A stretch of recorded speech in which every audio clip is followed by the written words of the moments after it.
prime time. The House committee investigating the January 6 riots breaching the Capitol takes tonight's hearing to a TV audience. Plus, Supreme plot, the attempt to assassinate Supreme Court Justice Brett Kavanaugh. This is exactly the kind of event that many feared the terrible breach of the court's rules could fuel. And another day, another record high. Gas prices now higher than ever before, hitting the $5 mark. All this and more tonight on Faith Nation.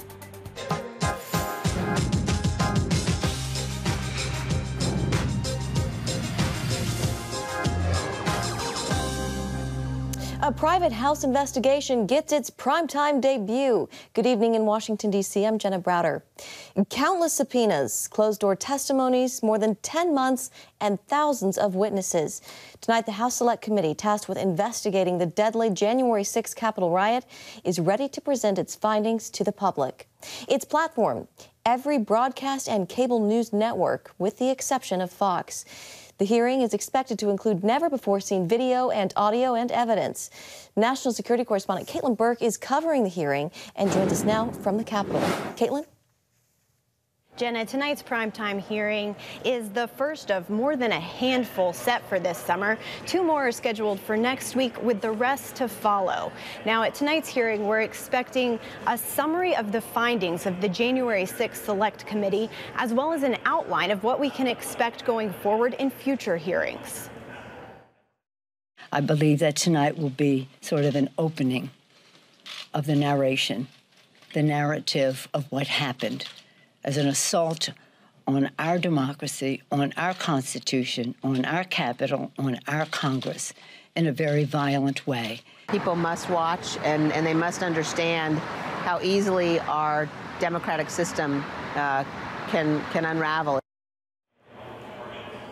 The committee's investigation has focused on 5 main areas: the involvement of former President Donald Trump, law enforcement and intelligence failures, the role of domestic extremist groups, the rally that immediately preceded the riot, and the fundraising and financing behind those involved. Jenna? Caitlin, we know Liz Cheney, who we just saw, and Adam Kinzinger are the 2 Republicans on the committee, but the majority of Republicans oppose this investigation. What is their plan for tonight during the hearing? That's right, Jenna. Republicans are calling this hearing partisan and illegitimate, and they've actually got counter-programming planned for tonight. Speaker Pelosi's Select Committee on January 6th is unlike any other committee in American history. In fact, it is the most political and least legitimate committee in American history. Now, Republicans say that Democrats are using the hearing to distract from the real issues affecting Americans, like inflation, high gas prices, and formula shortages, among other things. Jenna? Yeah, Caitlin, this is the first of several public hearings. Will we be hearing from the former president's inner circle at some point? So we know that tonight there's expected to be taped testimony revealed of former President Donald Trump's daughter Ivanka Trump and her husband Jared Kushner. Also appearing before the committee, not a part of the Trump family, are Caroline Edwards, who is a U.S. Capitol police officer and was the first person to be injured in the riot, and Nick Questad, who is a filmmaker and documented the events of January 6th. Now, that hearing is expected to start at 8 p.m., and you can find it on just about every cable news network and cable network in general, except for Fox News. You can also find it streaming on CBN News' YouTube page, so be sure to check it out. Jenna? All right, Caitlin Burke for us at the Capitol tonight. Thank you so much, Caitlin. And for more on this, let's bring in CBN News Chief Political Analyst David Brody. David, a lot riding on tonight for Democrats. They're promising fresh video, fresh audio and evidence that's not been publicly seen before. We also know the former president of ABC News has been enlisted to produce video clips to try to captivate the nation. David, do Democrats run the risk here of overselling this and falling flat? Well, 100%, Jenna. I mean, look, let's just take any sort of partisanship out of this. Let's take ideological bent out of this. And let's just think for a second. What's the narrative tonight? The narrative is Trump's the worst guy in the world. He's the son of Lucifer. And basically, he was out to destroy democracy. Well, guess what? You could have told me that a year ago. You know, Democrats have been singing the same old tune forever and ever. So what's the headline tonight? Well, look, it's going to be like Monday Night Football tonight. They've got ABC News doing this whole thing with the executive, and they've got a documentary film producer involved in this. So, you know, I mean, what is this going to be? Real Housewives situation tonight? I mean, the whole thing just strikes me as so partisan, so political, so ridiculous. And the answer to your question is yes, they're going to overplay their hand because Democrats think it's just about orange man bad. And boy, we don't want him to see the White House ever again in 2024. The problem is the more they do this type of stuff, the more they embolden Trump and actually could get him to win again in 2024. I mean, seriously, if they want Donald Trump to stay out of the White House, they shouldn't have this hearing tonight. But they're going to have the hearing tonight. They're going to double down. And what's going to happen is it's just going to get worse for them, Jenna. It's going to get worse for them for sure. David, it does seem that the two sides are, you know, very far apart and in their separate corners. But for the people who are maybe more toward the middle, are there some people who could still be swayed? No. I mean, I really don't think so. You know, look, this is like we said, this has been going on for a long time. You either think what happened there was all Donald Trump's fault and all of the let's say this word now, Christian nationalists. Can we say that word? We've done stories about it. This is the problem, Jenna. Jenna, here's the thing. What the left is trying to do tonight, and you'll see this, they'll talk about Christian nationalism, and that's where the Proud Boy stuff will come up and all that other stuff. You know, they're trying to lump all of Christians in, Christians that believe this was a nation founded on Judeo-Christian principles. If you believe that, which many people do, you're a Christian nationalist. Well, guess what? Fine, you're a Christian nationalist, but does that mean you're a Proud Boy member? Does that mean you believe that what happened on January 6th was right? No, and capital no, 72 font.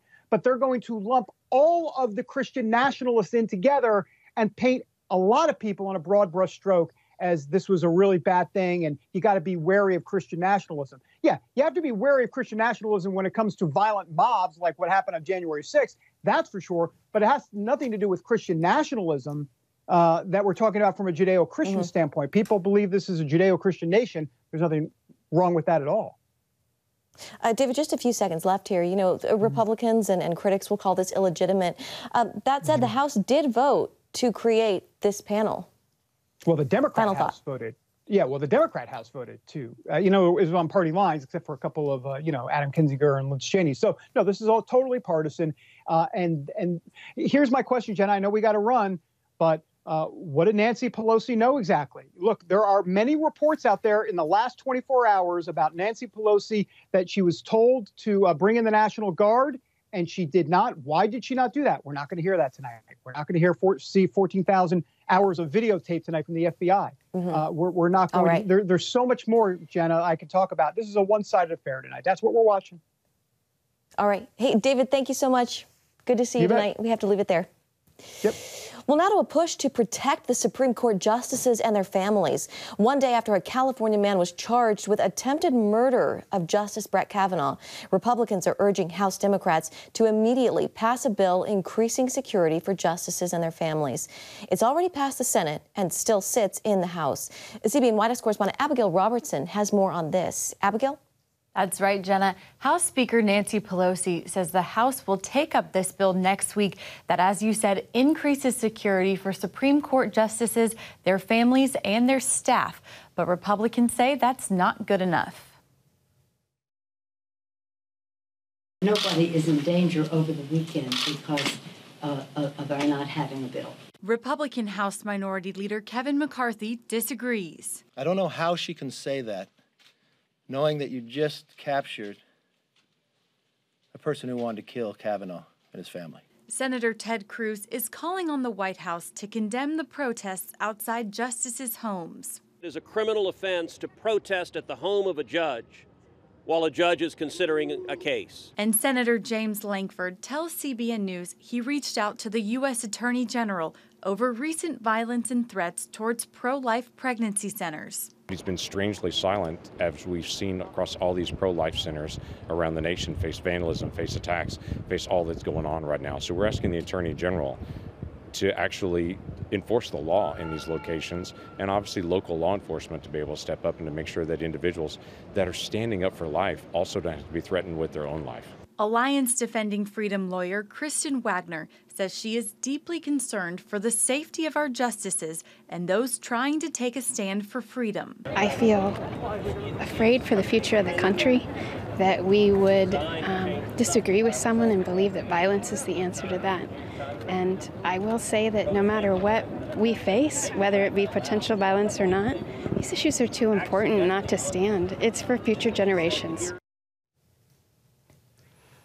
And many are concerned the violence and threats may only increase with the Supreme Court set to issue more than 30 decisions in the coming weeks, including one that could overturn Roe v. Wade. Jenna? All right, Abigail Robertson, thank you very much. Well, Giancarlo Panaparo is a senior legal fellow at the Heritage Foundation and joins us now for more. Giancarlo, welcome. What does the situation with Justice Brett Kavanaugh mean for the judicial system, and what are the implications here if judges can't do their job without fear of being hurt or killed? Yeah, well, let me put some historical background in order here to locate where we are right now. This is only the second time in American history that a Supreme Court justice has ever faced a credible threat of assassination. You would think that this would be a big issue, but, Democrats are silent. Nancy Pelosi won't advance the bill. President Biden won't condemn protests outside the justice's house. Attorney General Merrick Garland won't enforce the law that prevents protesters from trying to intimidate judges. Even Ketanji Brown Jackson, who is about to join the justices on the court, won't condemn these sorts of protests. And now, even after the assassination attempt on Justice Kavanaugh's life, the organization that is organizing these protests outside the justices' homes made light of it on Twitter today. What we've seen here is a culture of total disregard for the justices and their safety, all in the name of some political fight. It's unprecedented in American history. It signals a catastrophic erasure of our norms. It is really dramatic, and it is a terrible place to be. And, credit to the justices for continuing their work, and to the marshals who are right now working 24/7 to protect them. We're still awaiting the official Roe v. Wade decision to come down. When it does, and if indeed Roe is overturned, what do you expect in terms of potential violence? Well, the unfortunate thing is that I see no reason that we're not going to see more of the same. The people who are committing this violence are being encouraged by left-wing activist groups, and Democratic politicians are silent. There hasn't been a Democratic politician who is willing to say, hold on a minute. We don't do this. We've crossed a line. But what we've seen, quite the opposite, the rhetoric over the last several years has been extraordinary. 2 years ago, Majority Leader Chuck Schumer said to Justice Kavanaugh and Justice Gorsuch, you have reaped the whirlwind and you will pay the price, to a mob in front of the Supreme Court. This sort of rhetoric has only been constant. It has only escalated, and it is not surprising that given that sort of rhetoric that turns legal disputes into moral crusades is going to spark violence by deranged individuals who take these things way too seriously. No. We just have a few seconds left, but we're still expecting a lot of other cases to come down in the following weeks. Any in particular you're keeping an eye on? Well, of course, there's the Dobbs decision, which will decide the future of Roe versus Wade in America.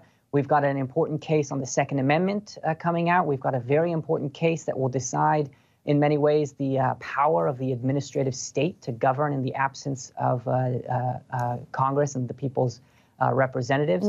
And we've got two very important religious liberty cases involving Coach Kennedy and a school choice case. All right. Giancarlo Panaparo with the Heritage Foundation. We'd love to have you back on sometime to talk more about those cases. Thank you for your time tonight.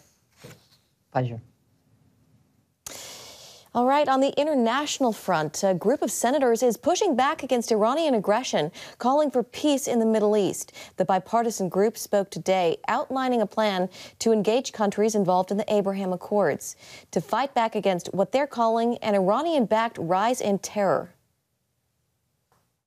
But as many of you know, Iran has continued to threaten our allies and partners in the region through the use of proxy forces targeting innocent civilians. These attacks compromise the security of our partners and the U.S. service members stationed in and around the region and pose a persistent threat to our homeland. The danger is clear and present. The United Nations nuclear watchdog says Iran is getting ready to increase uranium enrichment.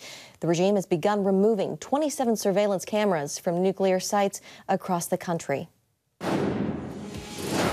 From high prices to the latest on jobs, all things economy coming up.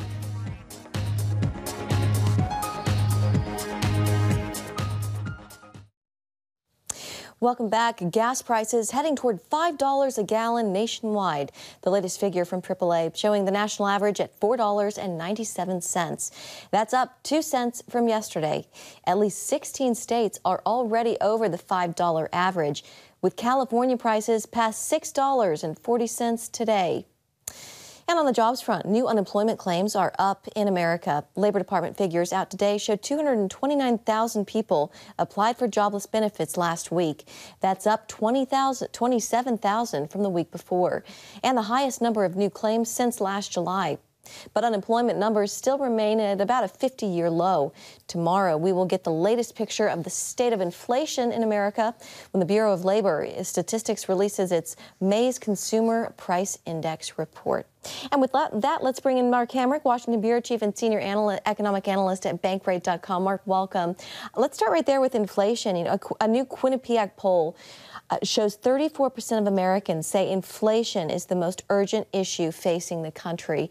Tomorrow, we'll see the latest numbers. Your take, is there any relief in sight? Not yet, Jenna, and in a way, I'm surprised that that percentage isn't even higher than that, given the fact that inflation is having a very significant impact on many households and individuals' ability to pay for the things that they need, much less, what they might want.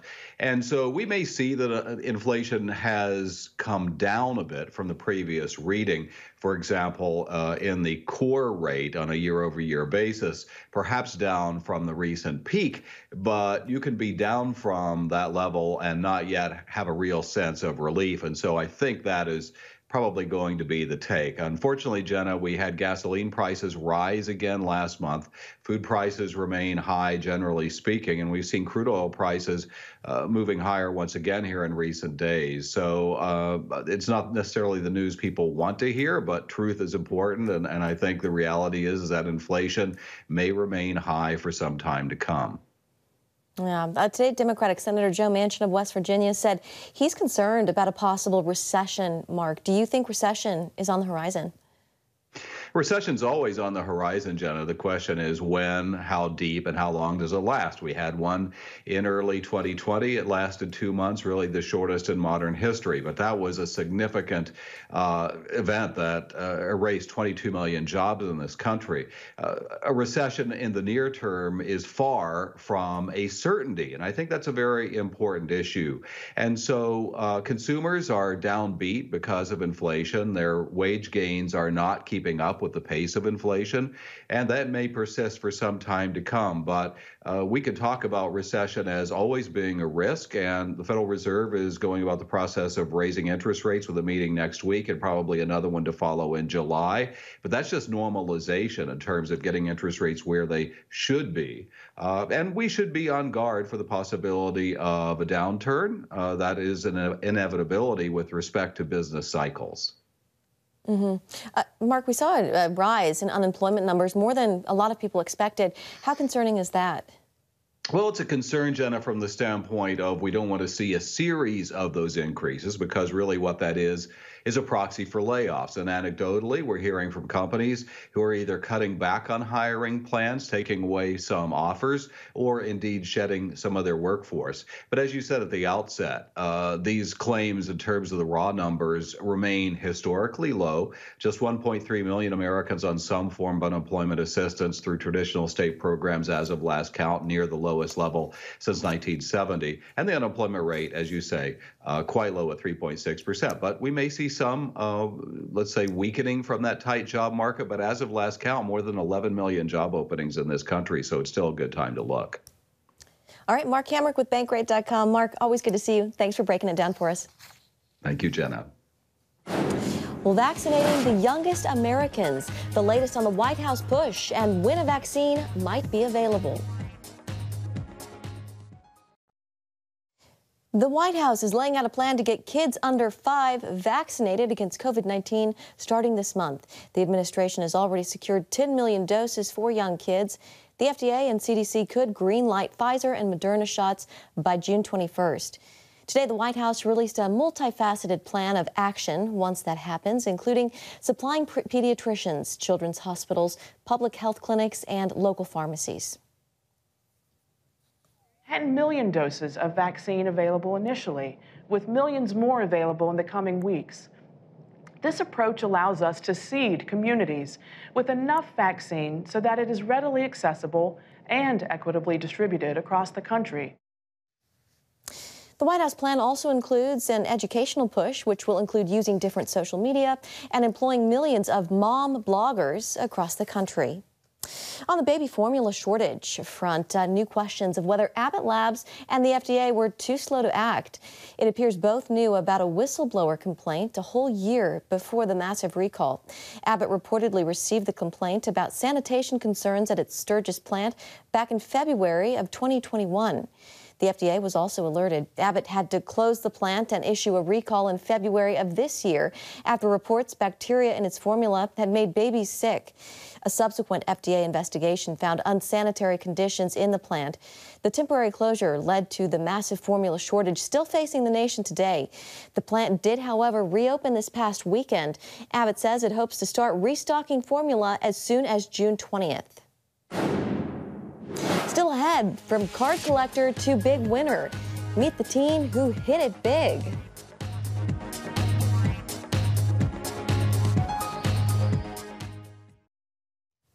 Finally tonight, an Ohio teen hits it big. 13-year-old Johnny Stone is a big football card collector. He was recently shuffling through a new pack when he pulled out a New England Patriots quarterback, Mac Jones. He immediately knew what he had on his hands. One of one Mac Jones! One of one Mac Jones! Let's go! Let's go! Johnny's reaction was priceless. The card?